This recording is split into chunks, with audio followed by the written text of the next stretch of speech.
आज इस विषय पर आपने मुझे बोलने का मौका दिया, इसके लिए मैं आपकी बहुत बहुत आभारी हूँ।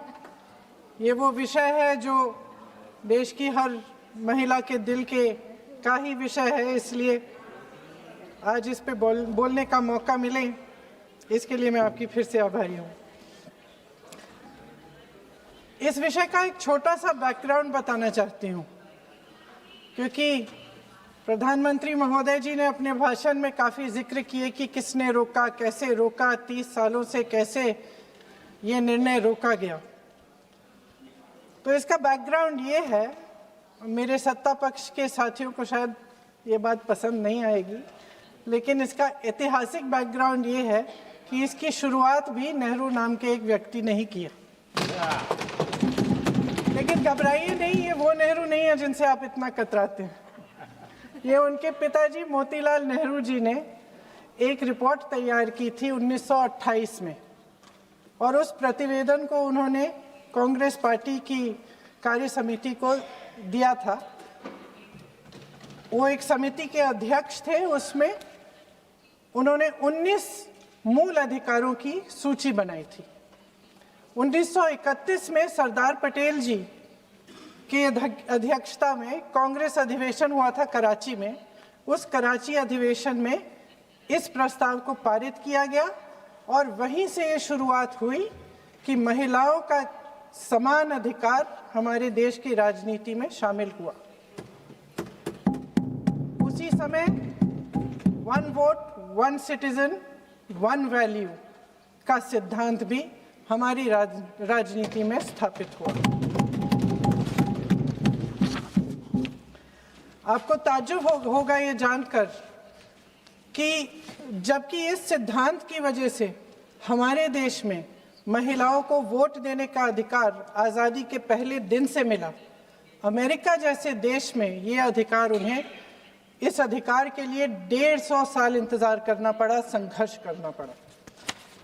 हमारे देश की राजनीतिक व्यवस्था में महिला आरक्षण लागू करना भी दुनिया में एक ऐसा ही अनोखा कदम था। पंचायतों और नगर पालिकाओं में 33% आरक्षण का प्रावधान भी भारतीय राष्ट्रीय कांग्रेस की सरकार ने स्वर्गीय राजीव गांधी जी के नेतृत्व में सदन पटल पर पहली बार पेश किया, मगर उस समय ये प्रावधान पारित नहीं हो पाया। आज आदरणीय प्रधानमंत्री महोदय जी ने भी इसका जिक्र किया, लेकिन हमेशा की तरह उन्होंने आधी बात बोल दी। उन्होंने कहा, सदन को ये बताया कि विरोध करने वाले कौन थे, उन्होंने ये नहीं बताया। उन्होंने कहा कि इसका विरोध हुआ, कौन किसने विरोध किया और नहीं बताया। विरोध तो आप ही ने किया था, भाजपा ने। कुछ सालों बाद स्वर्गीय श्री पीवी नरसिम्हा राव जी के नेतृत्व में कांग्रेस सरकार ने इस कानून को सदन में पारित करके लागू किया।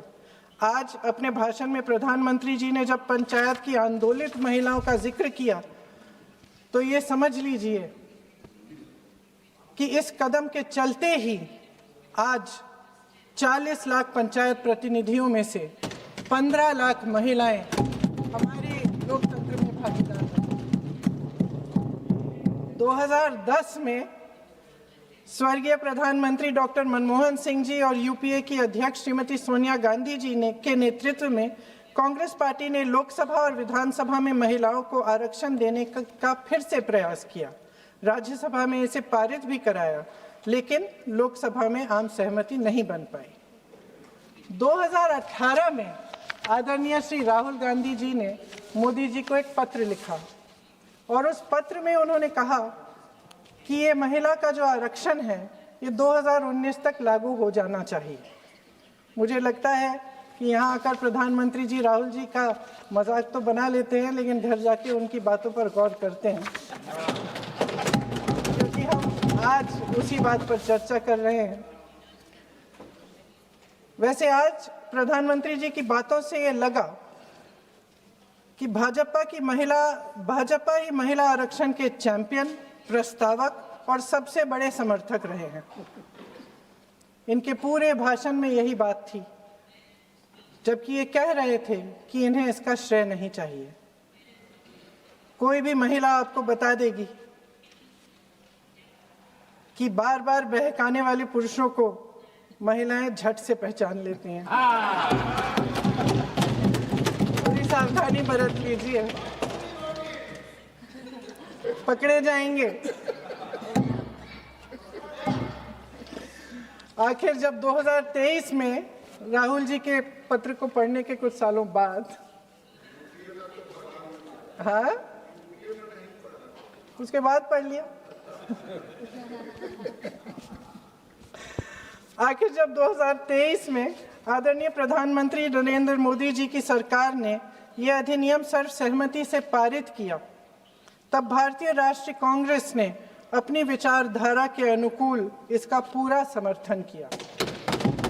आज भी इसमें कोई शक नहीं होना चाहिए कि भारतीय राष्ट्रीय कांग्रेस महिला आरक्षण के पक्ष में डट कर खड़ी है और खड़ी रहेगी। लेकिन अध्यक्ष महोदय, सच्चाई ये है कि आज की चर्चा दरअसल महिला आरक्षण पर है ही नहीं। जो विधेयक के सरकार ने पेश किया है, उसका प्रारूप हमने पढ़ा, उससे पूरी चर्चा ही बदल गई है। उनकी सरकार के इस विधेयक का सार सुनिए। सबसे पहले इसमें लिखा है कि संसद में महिला आरक्षण 2029 तक लागू होना चाहिए। अब सहमत है। फिर कहा गया है कि इसे लागू करने के लिए लोकसभा सदस्यों की संख्या 50% बढ़ानी पड़ेगी। मतलब कि सीटों की संख्या 543 से बढ़कर 850 तक बढ़ाई जाएगी। और इन सीटों को बढ़ाने के लिए एक परिसीमन आयोग बनाया जाएगा, जो 2011 की जनगणना को आधार बनाकर ये कार्य करेगा। ऊपर से इसमें कोई आपत्तिजनक बात नहीं लगती, मगर इसे गहराई से समझा जाए तो इसका असली मकसद उभरता है।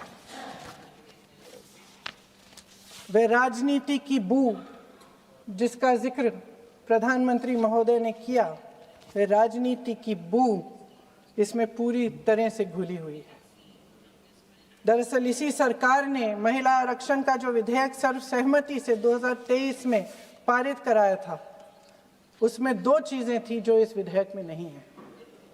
उसमें लिखा था कि इसे लागू